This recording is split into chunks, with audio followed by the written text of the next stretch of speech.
নমস্কার সুপ্রিয় শিক্ষার্থীবৃন্দ, আজকের অনলাইন ক্লাসে তোমাদের সকলকে জানাই আন্তরিক শুভেচ্ছা এবং অভিনন্দন। আশা করি তোমরা সকলেই সুস্থ আছো, ভালো আছো এবং নিরাপদে আছো। আমিও ভালো আছি। সুপ্রিয় শিক্ষার্থীবৃন্দ, আজকে আমি মেকানিক্যাল টেকনোলজির চতুর্থ পর্বের ইলেকট্রিক্যাল সার্কিটস অ্যান্ড মেশিন বিষয় কোড 66-743 এর পঞ্চম অধ্যায় পলিফেজ সিস্টেমের আন্তঃসংযোগ নিয়ে আলোচনা করব। সুপ্রিয় শিক্ষার্থীবৃন্দ, আমরা তো জানি যে পলিফেজ সিস্টেমটা কি, তাই না? পলি বলতে কি বোঝায়? বহু বা একের অধিক, আর ফেজ বলতে তাহলে কি একের অধিক ফেজ, তার যে সিস্টেমের যে আন্তঃসংযোগ সেটা হলো কি পলিফেজ সিস্টেমের আন্তঃসংযোগ। তাহলে আমরা চলে যাই আজকের মূল আলোচনায়। দেখো, পলিফেজ সিস্টেমের আন্তঃসংযোগ বলতে আমরা প্রথমেই জানবো যে তিন ফেজ, তার মানে আমি বলছি কি একের অধিক ফেজ হতে হবে, তাই না? তাহলে তিন ফেজ আন্তঃসংযোগ পদ্ধতি দুই ধরনের। তার মানে যাই যে তিন ফেজ আন্তঃসংযোগ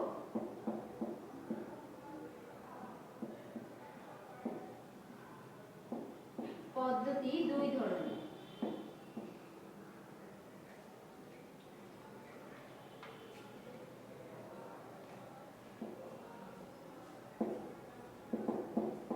যথা কি কি? এক হলো স্টার সংযোগ, দুই হলো ডেল্টা সংযোগ। স্টার সংযোগ, দুই ডেল্টা সংযোগ।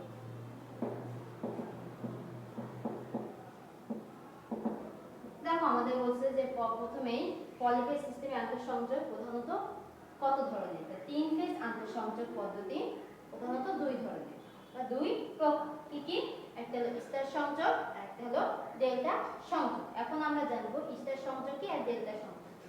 তাহলে আমরা চলে যাই এখন স্টার সংযোগ আর ডেল্টা সংযোগে।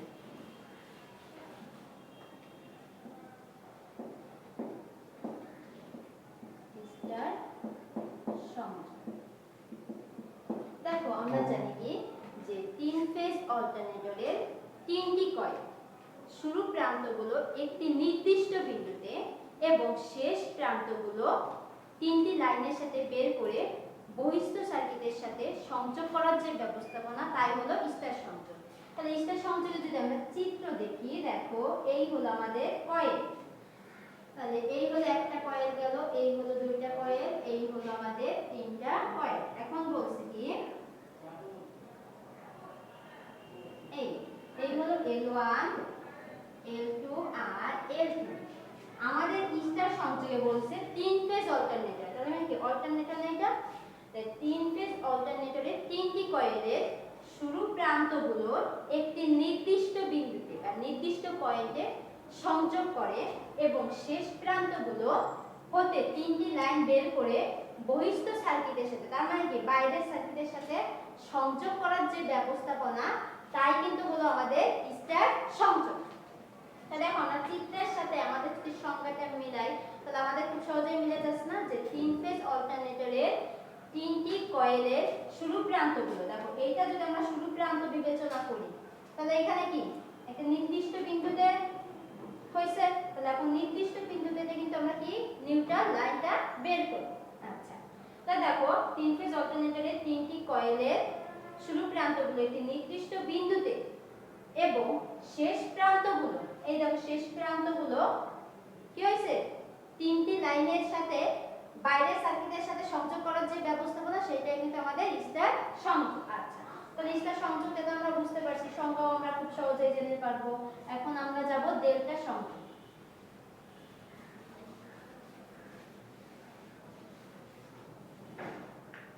ডেল্টা সংযোগ, দেখো ডেল্টা সংযোগটা বলছে কি স্টার সংযোগটা আমরা জানলাম, এখন জানবো যে তিন ফেজ অল্টারনেটরের তিনটি কয়েলে এমন ভাবে সংযুক্ত থাকে যে একটি কয়েলের প্রথম প্রান্ত এবং অন্য কয়েলের অন্য প্রান্তর সাথে সংযুক্ত থাকে যে একটি বদ্ধ লুপ তৈরি করে, তাই কিন্তু আমাদের ডেল্টা সংযোগ। তো ডেল্টা সংযোগের আমরা চিত্রটা দেখি।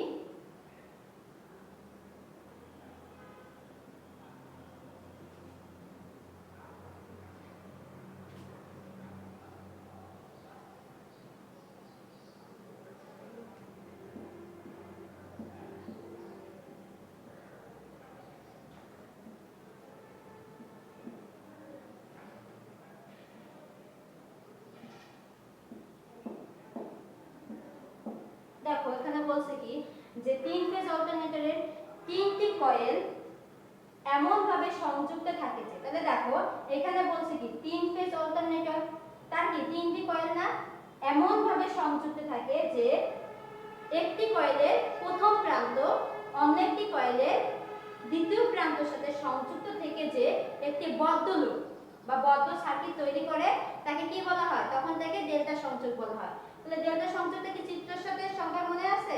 আচ্ছা, তো দেখো 3 ফেজ অল্টারনেটরের 3টি কয়েল এমন ভাবে সংযুক্ত থাকে যে একটি কয়েলের প্রথম প্রান্ত এবং দ্বিতীয় কয়েলের অন্য কয়েলের দ্বিতীয় প্রান্ত একত্রে সংযুক্ত থেকে যে একটি বদ্ধ লুপ তৈরি করে তখন তাকে ডেল্টা সংযোগ বলে।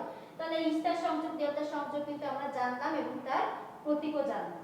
আচ্ছা, তাহলে এখন এই থেকে আমরা জানবো কি যে 3 ফেজ 3টা স্টার সংযোগ পদ্ধতির সার্কিট ডায়াগ্রাম।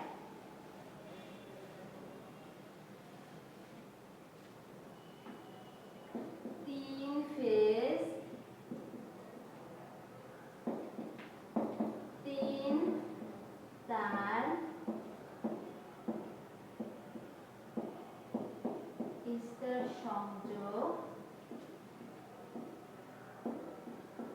পদ্ধতির সার্কিট ডায়াগ্রাম।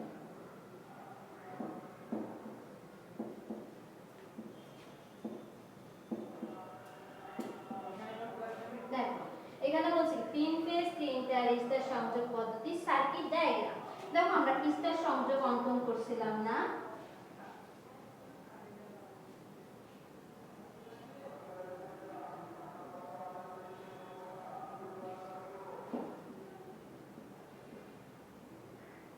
দেখো এটা কি আমরা জানতেছি কি এটা স্টার সংযোগ না, বলা হয়েছে কি 3 ফেজ অল্টারনেটরের 3টি কয়েলের শুরু প্রান্তগুলো একটি নির্দিষ্ট বিন্দুতে সংযোগ করে এবং শেষ প্রান্তগুলো 3টি লাইনের সাথে বের করার বহিস্থ সার্কিটের সাথে বের করার যে ব্যবস্থাপনা তাকেই বলা হয় কি স্টার সংযোগ। তাহলে কি এখানে স্টার 3 এটা আমরা বলতে পারি কি 3 ফেজ 3টা স্টার সংযোগ, তাই তো?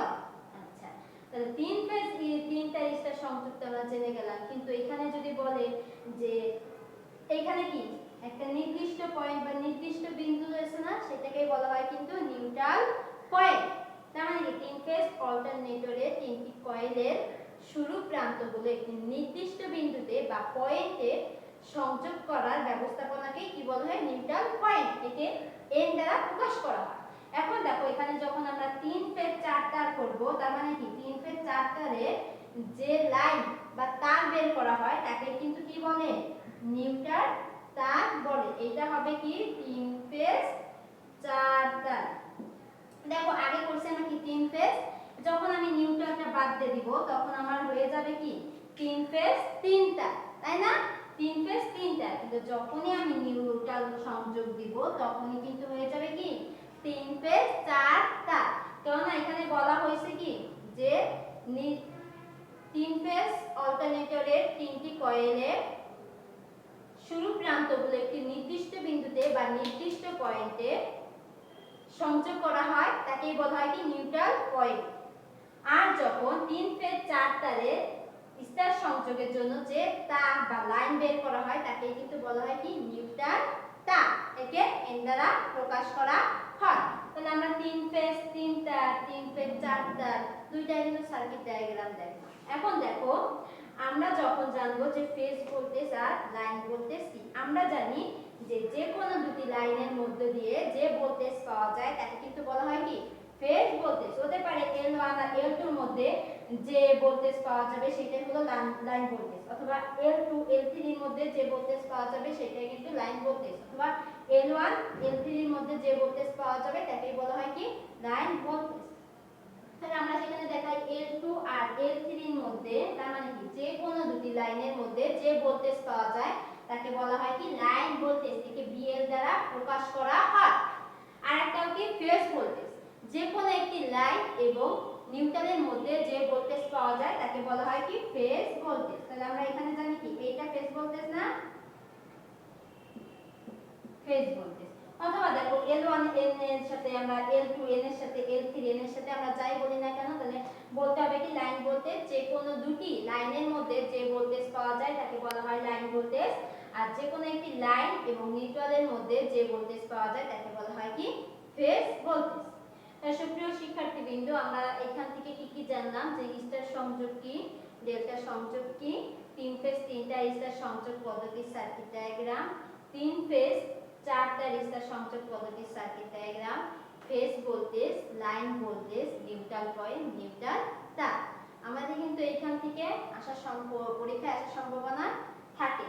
তাহলে এখন দেখো আমরা এখন চলে যাব তিন ফেজ তিনটা স্টার সংযোগ পদ্ধতির প্রয়োগ ক্ষেত্র। তাহলে আমি লিখি এখন তিন ফেজ তিনটা স্টার সংযোগ পদ্ধতির প্রয়োগ।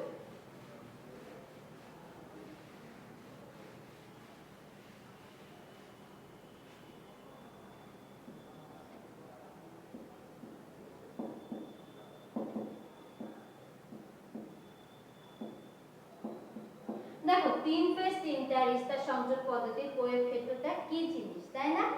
আমরা তো জানি যে তিন ফেজ অল্টারনেটর স্টারে সংযোগ করলে ফেজ ভোল্টেজের তুলনায় লাইন ভোল্টেজ 3 গুণ হয়, বিদায় প্রতি কয়েলের টার্ন সংখ্যা কি কম হয়, ফলে কি মেশিনের আকার আকৃতি ছোট হয় এবং খরচ কম পড়ে। তাহলে আমরা এখন চলে যাই 1 নম্বরে, যে তিন ফেজ অল্টারনেটর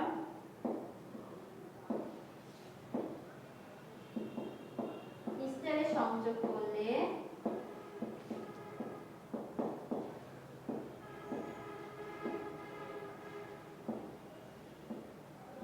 ফেজ ভোল্টেজের তুলনায়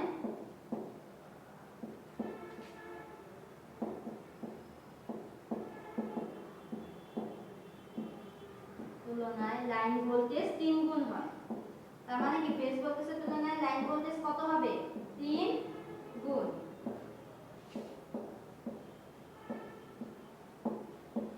বিদায় প্রতি ফেজ বা কয়েলের টার্ন সংখ্যা কম হয়।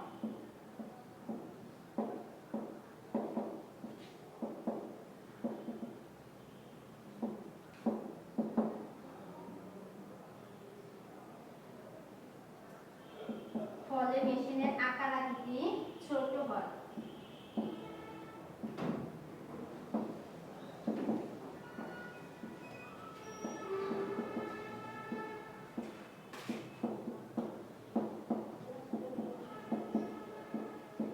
এবং খরচ কম পড়ে।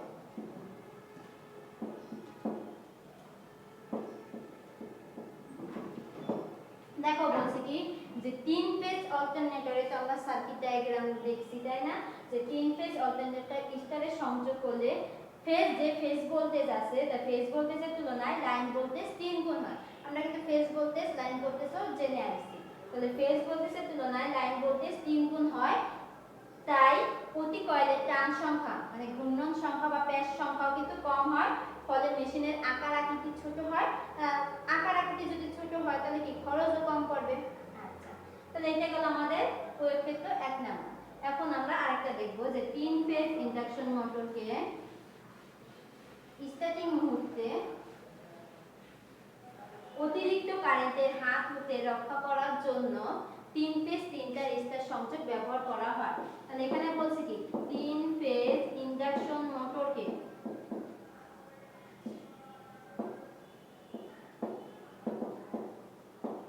স্টার্টিং মুহূর্তে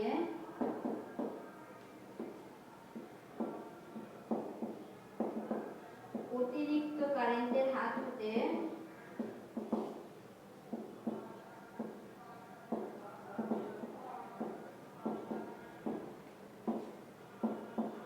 রক্ষা করার জন্য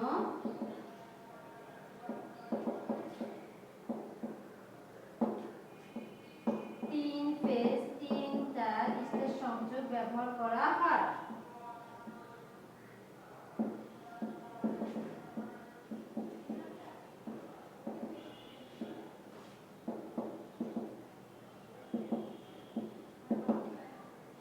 তেমন বলা হয়েছে কি যে তিন ফেজ ইন্ডাকশন মোটরকে স্টার্টিং মুহূর্তে অতিরিক্ত কারেন্টের হাত হতে রক্ষা করার জন্য তিন ফেজ তিনটা স্টার সংযোগ ব্যবহার করা হয়।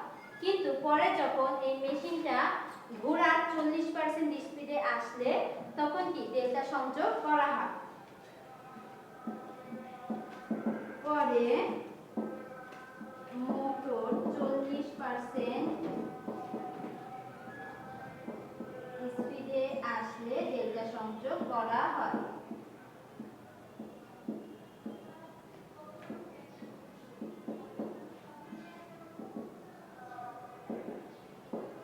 ডেল্টা সংযোগ করা হয়, তার মানে জানছি কি যে 3 ফেজ ইন্ডাকশন মোটরকে স্টার্টিং মুহূর্তে অতিরিক্ত কারেন্টের হাত হতে রক্ষা করার জন্য 3 ফেজ 3টা স্টার সংযোগ ব্যবহার করা হয়। কিন্তু পরে বলছি কি মোটর যদি 40% স্পিডে চালু হয় তখন কি ডেল্টা সংযোগ করা হয়। তাহলে এই ছিল আমাদের দ্বিতীয় নাম্বার প্রয়োগ ক্ষেত্র। এখন আসবো আমরা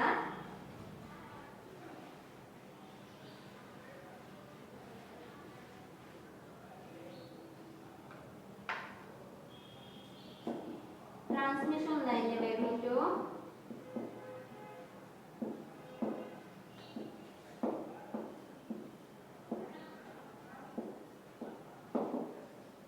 3 ফেজ ট্রান্সফরমারের প্রাইমারিতে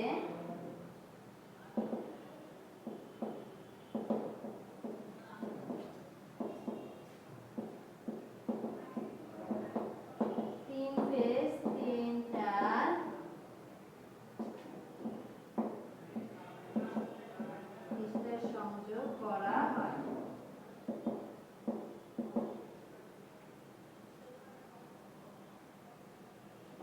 দেখো এখানে বলছে কি যে ট্রান্সমিশন লাইনে ব্যবহৃত 3 ফেজ যে ট্রান্সফরমার, আমরা জানি কি ট্রান্সফরমার দুইটা সাইড, একটা প্রাইমারি সাইড আর একটা সেকেন্ডারি সাইড। তাহলে বলছে ট্রান্সমিশন লাইনে ব্যবহৃত 3 ফেজ ট্রান্সফরমারের প্রাইমারিতে 3 ফেজ 3টা স্টার সংযোগ করা হয়।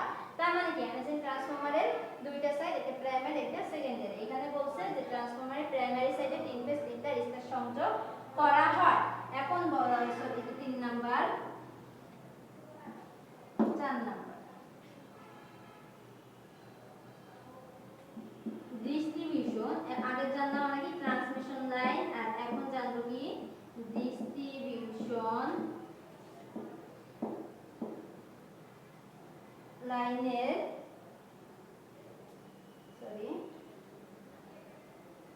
ডিস্ট্রিবিউশন ট্রান্সফরমারের সেকেন্ডারি।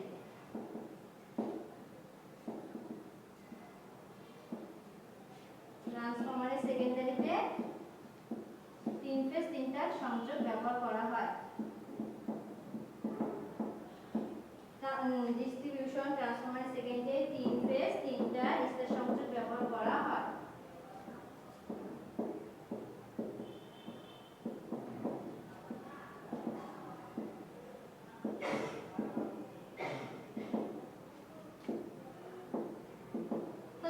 আমরা 3 ফেজ 3টা স্টার সংযোগ পদ্ধতির প্রয়োগ ক্ষেত্র জানলাম, আর তোমাদের পাঠ্য বইয়ে আরো বিস্তারিত আছে, তোমরা আরেকটু ভালো করে পড়ে নেবা। তা মোটামুটি আমাদের এই ছিল আজকের এইটা ধারণা।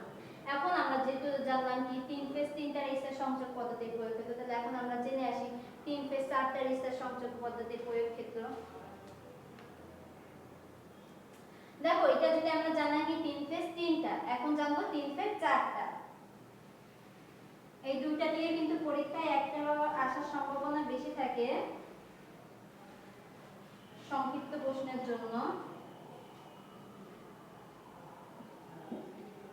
3 ফেজ 4টা স্টার সংযোগ পদ্ধতির প্রয়োগ ক্ষেত্রটা কি, তাই তো? আচ্ছা দেখো আমরা তো 3 ফেজ 3টারে জেনে আসলাম, এখন আমরা জানবো কি 3 ফেজ 4টা। তাহলে এখন আমরা জানি কি যে 1 3 ফেজ, তাই না? বলছে কি 3 ফেজ 4টা। তাহলে এখন আমরা বলি যে ডিস্ট্রিবিউশন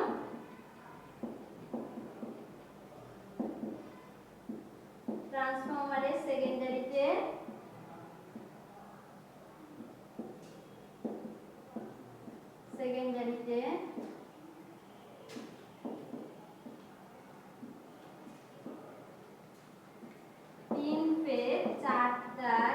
সংযোগ করা হয়।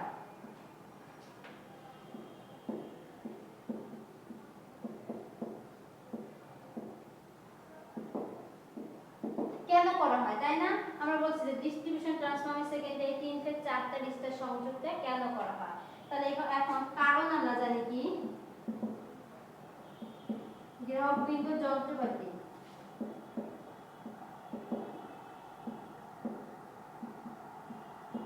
দেখো আমরা যখন একটা কলকারখানা বা অফিস আদালত বা বহুতল ভবনে যখন আমরা 3 ফেজ 4 তার ব্যবহার করি, কারণ আমাদের কি যে আমরা 3 ফেজ ইন্ডাকশন লোডের পাশাপাশি সিঙ্গেল ফেজ লোডও পরিচালনা করার জন্য কিন্তু আমরা কি করি, সিঙ্গেল ফেজ বলতে বোঝায় কি লাইট, ফ্যান, তারপরে সিঙ্গেল ফেজ পাম্প, মোটর, এগুলো কি হয় যে আমরা পাচ্ছি কি একটা লাইন আর একটা নিউট্রাল থেকে পাচ্ছি না, তাহলে কি তার জন্য কি আমাদের নিউট্রালটা তো সংযোগ করতে হবে না। তাই দেখো যে ডিস্ট্রিবিউশন ট্রান্সফরমার সেকেন্ডারি 3 ফেজ 4 তার স্টার সংযোগ করা হয়, কারণ গ্রাহক বিন্দু 3 ফেজ যন্ত্রপাতি যেমন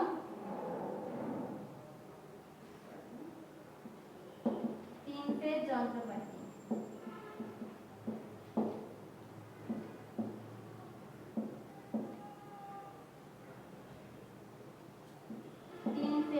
ইন্ডাকশন মোটর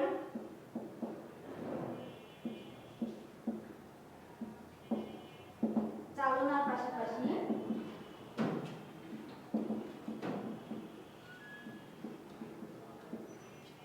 সিঙ্গেল ফেজ লোডও পরিচালনা করা যায়।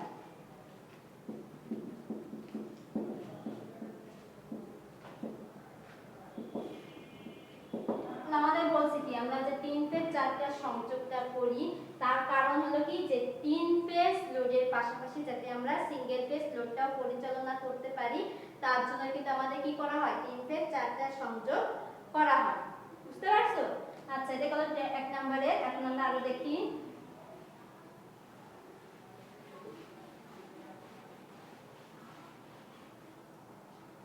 আমরা আগে যেটা বললাম যে বহুতল ভবন, অফিস আদালত,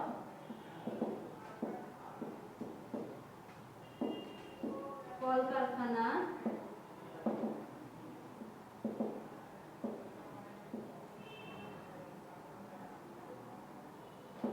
সিঙ্গেল ফেজ পাম্প, মোটর,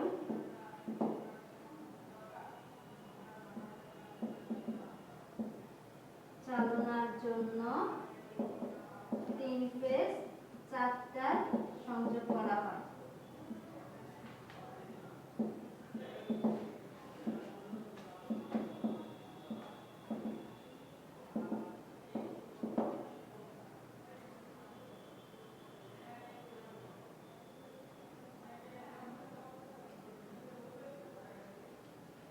আরো বলছে যে লাইটিং লোড যেমন কি ফ্যান, তারপরে বাতি, মোটর ইত্যাদি চালানোর জন্য কিন্তু আমাদের 3 ফেজ 4 তার স্টার সংযোগ ব্যবহার করা হয়। তাহলে সুপ্রিয় শিক্ষার্থীবৃন্দ, আজকে আমরা কি জানলাম যে পলিলয়েড সিস্টেমের আন্তঃসংযোগ, তাই না? এখন তোমরা বাসায় একটু ভালো করে নিজেদের পাঠ্য বই খুলে পড়ার চেষ্টা করবা, খুব সহজে দেখবা এটা সহজ হয়ে গেছে। তা সুপ্রিয় শিক্ষার্থীবৃন্দ, আজকের ক্লাস এখানে সমাপ্ত করব। তো সেই পর্যন্ত তোমরা সবাই সুস্থ থাকো, ভালো থাকো, আমি আবার আসবো। ধন্যবাদ।